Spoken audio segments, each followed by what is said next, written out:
What is up guys? Alabayan ng batayan nyo. Siyempre nagbabalik tayo para sa panibagong music video reaction. Actually song video reaction lang to, no? Natapos na natin yung kanta ng SB19 sa album na to ng Wakas at Simula is yung Memories. So yun, naka-upload na yun. So yan, abangan nyo lang o check nyo na lang sa YouTube channel natin ito.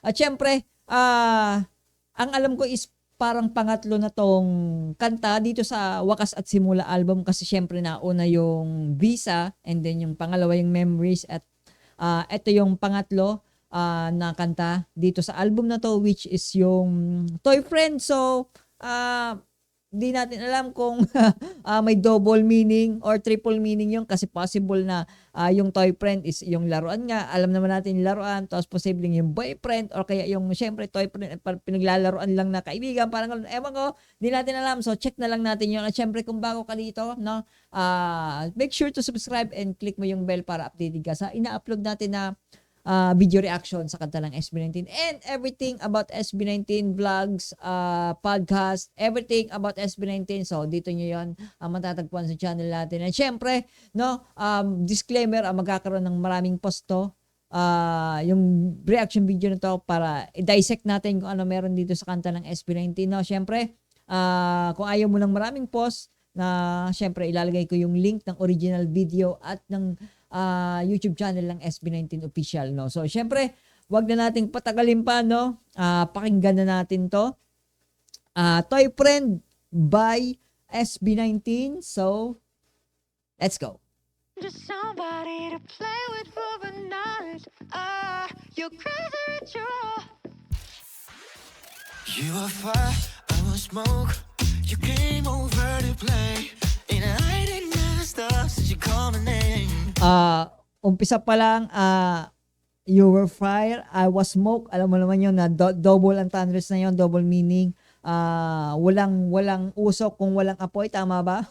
Kung walang usok, kung walang apoy, you came over to play. Pero syempre, may kasabihan na yung naglalaro sa apoy, no? So, alam natin naman yon. And mga matatanda, no, huwag kang maglaro sa apoy, alam natin yon. So ando na yung double meanings dito, especially alam natin si Ken as rap songwriter. So quality on quality para sa akin. So yep, let's go. Smoke, you came over to play, and I didn't stop since you called my name. I couldn't face what I felt, daydreaming was alright. Now I still keep all our secrets. Okay, so dito may collaboration sila ng Beepers, tama? Beepers, pero ano ba to? Ano to? Ano ba Beepers na to? Is it K-pop? K-pop ba tong Beepers? Kasi first time ko silang maririnig. First time ko silang marinig. Actually first time ko silang marinig. First time kong marinig yung pangalan din nila, Beepers. So, di ko alam. So, yeah. Check nyo nga kung ano yung comment nyo sa comment section kung sino sila. Pero Junon, pa sa pangaryuhe, base sa pangalan parang Japanese, no? So yeah, sige, check natin. Now I still keep all our secrets.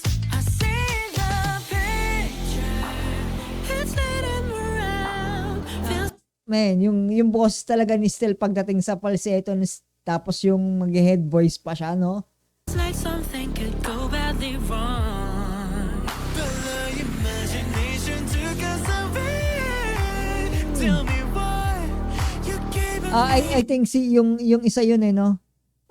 Yung isang member ng ano. me all that on and off. You think I'm just somebody to play with for a night. You're crazy at your. It's unpredictable. Following your drama.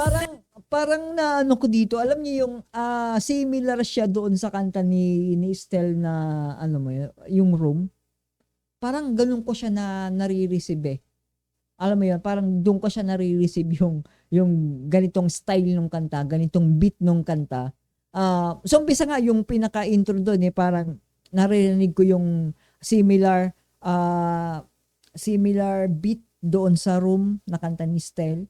So yeah, let's go. Oh. Interesting. It's unpredictable.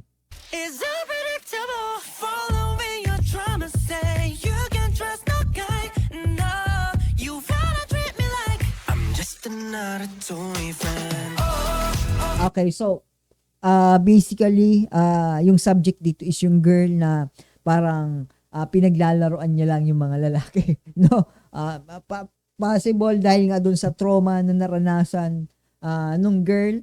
Pero syempre, guys, wag naman. Mapababae yung palalaki, wag natin paglaruan yung feelings ng opposite sex natin eh, no? Wag nating gawing rason yung trauma sa experience mo para gawin yon sa ibang tao, no? So, wag yon guys, bad yon, no? Wag nating gawin yon.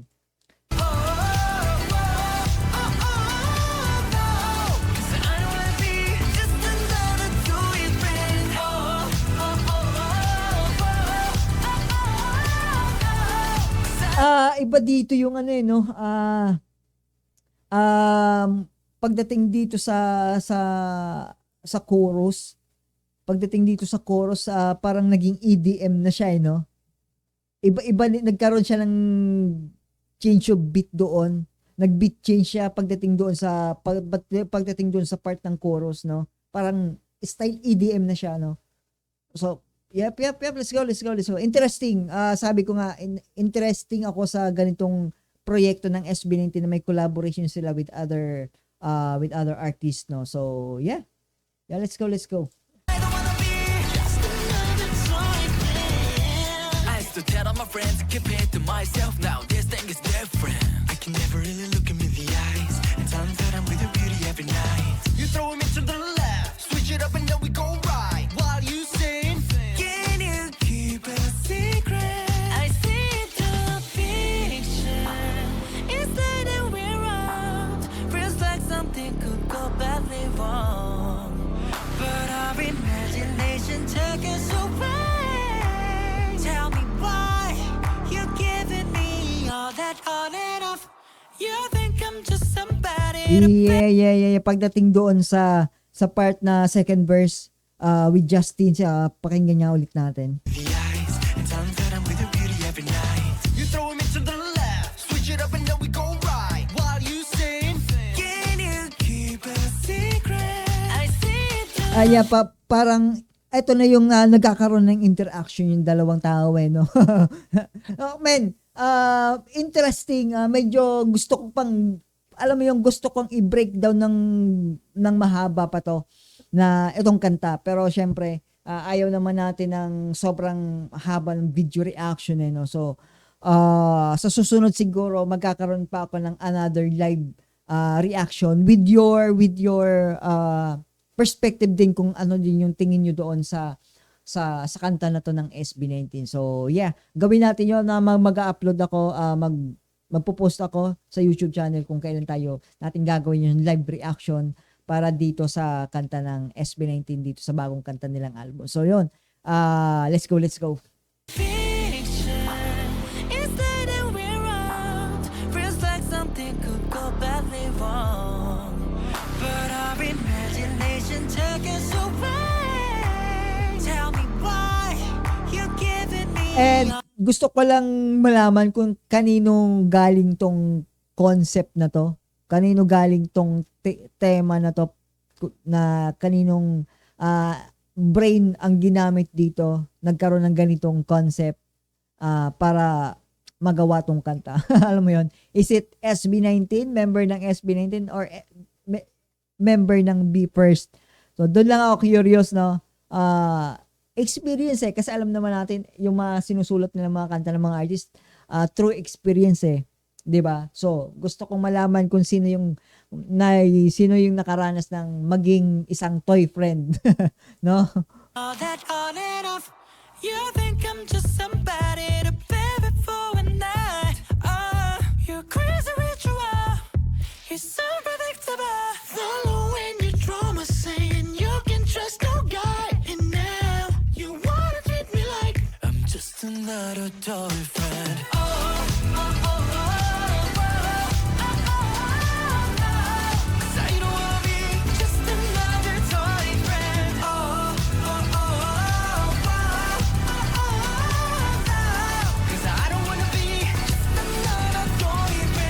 Yeah, kahit sino naman, ayaw naman natin gawin tayong ito yung tinatawag sa Pilipino na ginawa ka lang rebound. Ginawa ka lang rebound, boy, 'di ba? So, yeah, kahit sino naman, mapababae man, kilalaki man yan, ayaw nating maranasan, ayaw nating ma-experience yung maging rebound lang ng ibang tao dahil lang sa trauma nila, lintik na trauma na yan. No? So, yun, shout out sa mga taong gumagawa niyan, no? Magbago na kayo, boy. It's ugly either way, but open up and I can give you everything you're looking for. You think I'm just somebody Let's go, Stan! you're crazy Ah. ritual. It's unpredictable. You're crazy ritual. It's unpredictable. Following your drama, saying you can trust no guy. You wanna treat me like I'm just another toy brand. Get it? Take you to late for breakfast and then I roll in Paris. 'Cause I don't wanna be just another toy brand. Try me, we're not gonna keep on hiding. I'll show you that I'm fighting. 'Cause I don't wanna be just another toy brand. Man, yung line ni Kendon, Just another toy brand. damn. Yun yung maganda doon sa part ng parang mas gusto ko pa yung part sa kanta na to, sa pangalawang kanta na bigyan natin ng video reaction, madalas si Ken yung nag-uumpisa, tapos madalas din siya yung nasa dulo yung panapos na linya, no? So, interesting.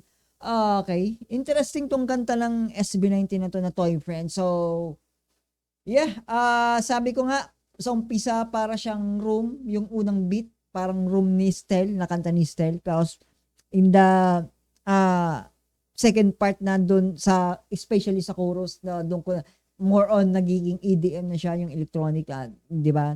So, yeah. Interesting. Interesting tong kanta. So, syempre, bibigyan natin to ng video reaction, live video reaction sa channel na to. So, yan. Tingnan natin kung ano yung perspective nyo din sa kanta na to, kung ano yung interpretasyon nyo sa kanta na to, no? Kasi ako, sa akin, parang, yeah, yung girl, possible yung, kasi Toy Friend, kumakanta yung mga boys, so, parang babae yung ginawa nilang subject dito, na ginawa lang silang rebound, no? So, ginawa lang silang panakip butas. Masakit, maging panakip butas, boy, di ba? So, yun, bigyan natin to ng live video reaction, tingnan natin kung ano yung opinion nyo, kung ano yung nakukuha nyo, mensahe sa kanta ng Toy Friend, kasi dito ako mas naging interested sa Toy Friend na to ng SB19 and Beeper. So, yan, hanggang sa muli, susunod ulit na video, paalam.